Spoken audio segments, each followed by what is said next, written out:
Simultanément, deux positions de forces armées de la République démocratique du Congo, du 313e bataillon commandé par le major Michel Apako Bangala. Selon le lieutenant Makazoukai, porte-parole intérimaire du secteur opérationnel Grand Nord Soukola 1, l'armée a réservé une réponse correcte à cette attaque surprise. Tôt matin, nos éléments qui étaient en patrouille ont neutralisé deux éléments ADF. Nous avons également récupéré une arme AK-47. Et jusqu'à ce matin, les éléments qui ont été dépêchés en renfort sont en train de poursuivre le ratissage des environs de Makembi, de Mabanga, là où les accrochages avaient eu lieu. Lieutenant Makazoukai a par ailleurs rassuré la détermination des éléments de forces armées de la République démocratique du Congo dans le cadre de la débâcle des combattants ADF. Et aussitôt saisi, nous avons contacté tous les commandants des opérations qui sont dans cette partie-là. Ils ne se retrouvent pas et voilà pourquoi nous saisissons cette occasion pour demander à celui qui a livré cette information de nous orienter parce que nos éléments sont présents dans la zone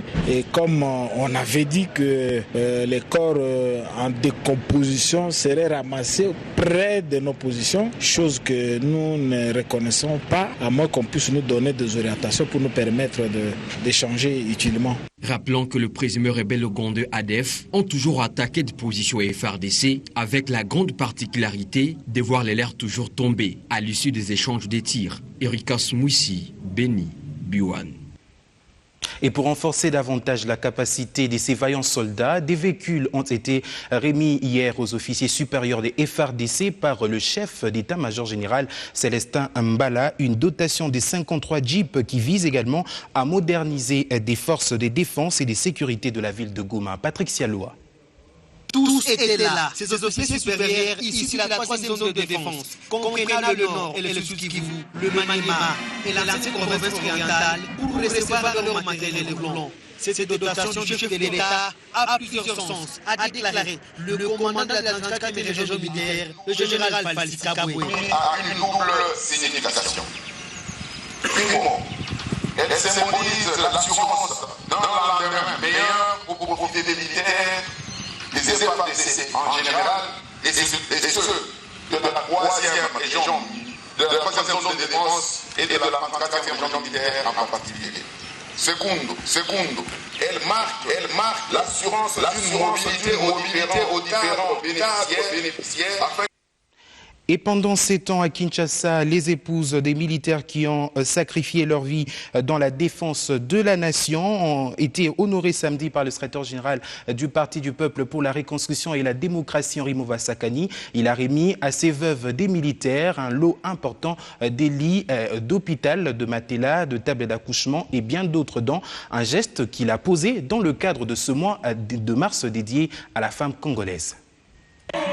Elles ont pour la plupart perdu leur mari sur le champ de bataille.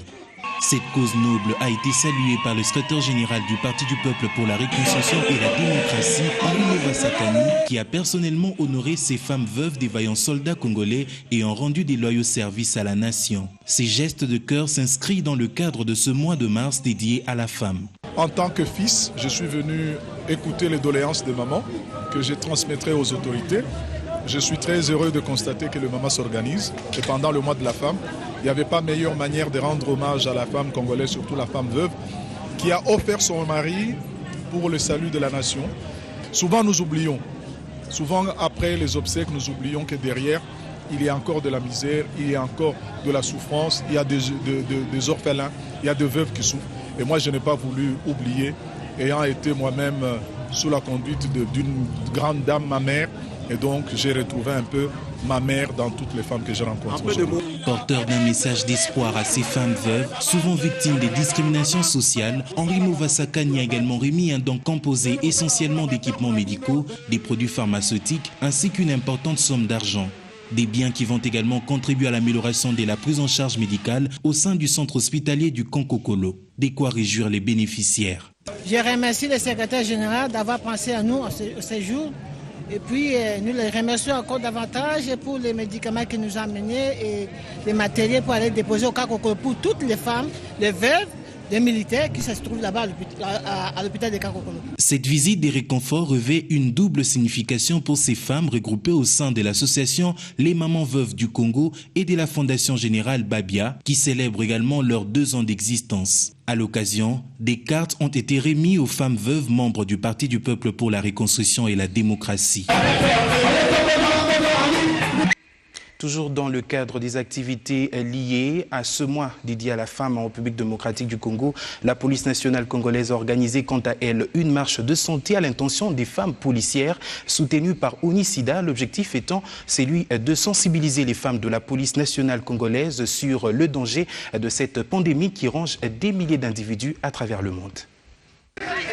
Un samedi pas comme les autres au commissariat général de la police nationale congolaise. Un samedi des sports pour les femmes policières dans le cadre du mois de mars, mois de la femme. La marche de santé, une remise en forme de près de 10 km qui est partie du commissariat général de la police nationale congolaise, direction Boulevard Triomphal, avenue des Libérations, ex-24 novembre, avenue Nyangwe, avenue des Huileries, avenue Kassavoubou, de nouveau sur le boulevard Triomphal pour chuter au commissariat général de la police nationale congolaise.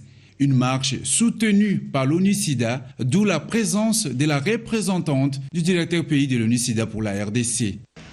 Votre engagement dans la lutte contre le VIH-SIDA et aussi pour avoir bien voulu nous associer à votre calendrier, à participer dans votre calendrier du mois de la femme que vous avez effectué et aussi pour sensibiliser le personnel féminin par rapport au VIH-Sida à l'importance de leur participation. Votre leadership est un grand moyen, est un grand exemple pour les autres autorités nationales pour aussi leur application par rapport à cette riposte nationale. Car seuls nous ne serons pas en mesure de lutter contre le VIH-Sida. Une activité présidée par le général Gaston Luzembo, commissaire général adjoint de la police nationale congolaise en charge d'appui et gestion, représentant du commissaire général de la police nationale congolaise. Basali Malam, pote kisi ezali. Le quoi la kisi ezali, osa obligé ça l'examen wana. Pour payer ba est-ce que vous en à gauche ou à droite. Aux à gauche, pour te okende, aux acquis pour police. La nation congolaise a un posta de la population et surtout que vous avez besoin de l'ordre. Koyokasonité. Donc, koyokasonité pour notre cet examen. Cette activité entre dans le cadre des activités organisées par la police nationale congolaise pour la femme policière pendant ce mois de mars, mois consacré à la femme. De son côté, la société bancaire Banque ne cesse de multiplier les séries d'activités pour accroître les performances des femmes de cette institution. D'ailleurs, environ 20 femmes viennent de bénéficier d'une formation axée sur l'entrepreneuriat. Ces dernières ont été formées sur les stratégies managériales de gestion des petites et moyennes entreprises, formation dispensée par les experts du vaste programme Ladies First. Et donc elles étaient au nombre de 20. Ces femmes sont toutes entrepreneurs formées par l'Arobank sur les capacités stratégie managériale dans la gestion de leur business dans le cadre de son programme d'accompagnement de femmes Ladies First. Une remise des certificats intervient après 5 jours de formation. Les récipiendaires sont à même d'atteindre les objectifs voulus. Cette formation a rencontré les objectifs qui étaient préparés par la Robank. Et demain, nous verrons que ces femmes-là seront maintenant à mesure d'apporter ce que la Robank a demandé et cherche, parce que ces femmes devaient être capables désormais à pouvoir accéder à ces services financiers. Une formation de 4 modules qui a consisté à apprendre ces femmes entrepreneurs comment développer un plan d'affaires et les stratégies marketing pour leur business. J'ai tenu à assister à cette formation parce que ça va beaucoup m'aider pour aller donner aussi cette formation à ces femmes-là qui se trouvent au village, à bien gérer leurs comptes et à devenir grands. On était entrés comme des novices, mais avec cette formation, aujourd'hui, 5e jour après, je peux dire que je suis sortie satisfaite. Satisfaite, mais dorénavant, je pourrais fonctionner autrement dans le monde des affaires. Ça tombe bien par rapport à mon business. Bravo Ladies First. Et donc voilà, je suis devenue une lady first, donc voilà. La Robank, pour sa part, voudrait que ces femmes deviennent structurées dans la gestion de leurs affaires. Ce que nous recherchions en tout cas par rapport à ces formations, c'est que nos clientes aujourd'hui soient structurées, puissent pouvoir aujourd'hui nous présenter des dossiers crédibles et bancables. Aujourd'hui, je pense que sur base de ces formations, nous aurons à recevoir des dossiers des clientes, surtout celles qui sollicitent du financement, qui pourront en tout cas être à même d'être satisfaisantes. Acclamation, remise tour à tour des certificats qu'elles ont exhibés en signe de satisfaction. Changeons de chapitre pour parler cette fois-ci justice. Les présumés génocidaires Ladislas Tangazoa a été remis au mécanisme de suivi des tribunaux pénaux internationaux pour son extradition. C'est le ministre de la Justice et garde de Sceaux Alexis Tamboumamba qui a signé l'accord pour son transfert au Rwanda où il devra être confronté à cet organe des Nations Unies. À savoir que c'est depuis les débuts de ce mois de mars que le gouvernement congolais avait annoncé qu'il allait extrader ces présumés génocidaires arrêtés en République démocratique du Congo depuis décembre dernier. Restons toujours en justice pour parler cette fois-ci de la CPI qui retient le 21 mars 2016 comme date qui scellera le sort de Jean-Pierre Bemba incarcéré à la prison de La Haye. L'ancien vice-président de la République démocratique du Congo sera devant les juges de la CPI et devant son destin au cours de l'audience publique dans laquelle sera rendu le verdict du procès dans la première affaire portant sur les crimes internationaux commis en Centrafrique. Un procès qui aura tenu en haleine le public congolais pendant près d'une décennie. Au chapitre électoral, l'on fait savoir que la CENI vient de se connecter à la fibre optique, première institution nationale du pays à s'y accorder, voilà, qui pourra d'une manière ou d'une autre faciliter la communication entre différents centres à travers le pays. C'est un pas de plus que vient de franchir la Commission électorale nationale indépendante avec sa connexion à la fibre optique. Un raccordement qui devra accélérer le système de transmission rapide et sécuriser bien plus les données électorales. Le directeur général de la Société congolaise des postes et télécommunications rassure de la fiabilité de cette réalisation. La CENI va désormais être connectée à l'Internet public mondial avec du très haut débit. Il n'y aura plus de ralentissements, il n'y aura plus de bugs, il n'y aura plus tous ces problèmes que la CENI a connus autrefois. Deuxièmement, c'est l'intranet, c'est-à-dire que tous les sites de la CENI qui seront connectés à la fibre optique auront également du très haut débit pour leur propre Internet, mais également pour la communication, aussi bien de la data, des informations qui sont sensibles, comme vous le connaissez. L'évolution de l'installation et la connexion de la CENI à la fibre optique, pour sa première phase, devra faciliter la communication entre différents centres. Pour cette première phase, la CENI se raccorde à la fibre optique déjà opérationnelle sur le tronçon Moanda-Sakania pour interconnecter 9 secrétariats exécutifs provinciaux ou CEP, 68 antennes, 5333 sites de vote et 5333 prochains centres d'inscription à l'opération de révision du fichier électoral correctement géolocalisé et cartographié sur ces tronçons.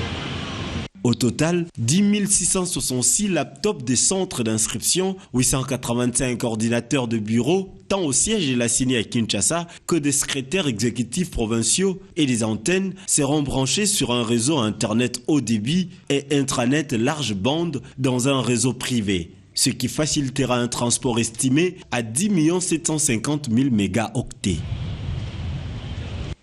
En sport, avant de nous quitter, je vous disais au sommaire, le tout-puissant Mazembe reçoit le club éthiopien de Saint-Georges cet après-midi au stade de Kamalondo en 16e de finale, le retour de la Ligue des Champions. La victoire qui qualifiera le Corbeau de Lubumbashi. Le club sera reçu à Maputo par les Fénoviano du Mozambique, toujours en Ligue des Champions. Le Popo va tenter l'exploit au Soudan face à Al-Ali Chandi en Coupe de la CAF. Et avant de nous quitter, je vous rappelle que le monde entier célèbre aujourd'hui la journée internationale de la francophonie. C'est là à travers diverses activités, notamment celles liées au concours de mots, des spectacles, des expositions artistiques et compétitions sportives. Le cas de la sélection de la RDC qui a dominé le Canada en finale du tournoi de la francophonie à Dar es Salaam. Comme vous le constatez en image, la communauté congolaise s'est illustrée sous la bienveillance de l'ambassadeur de la République démocratique du Congo en Tanzanie, son Excellence Jean-Pierre Mutamba. Et c'est donc par ces notes de sport que nous mettons un point final à ce journal. À toutes et à tous, merci de l'avoir suivi. Je vous retrouve très prochainement.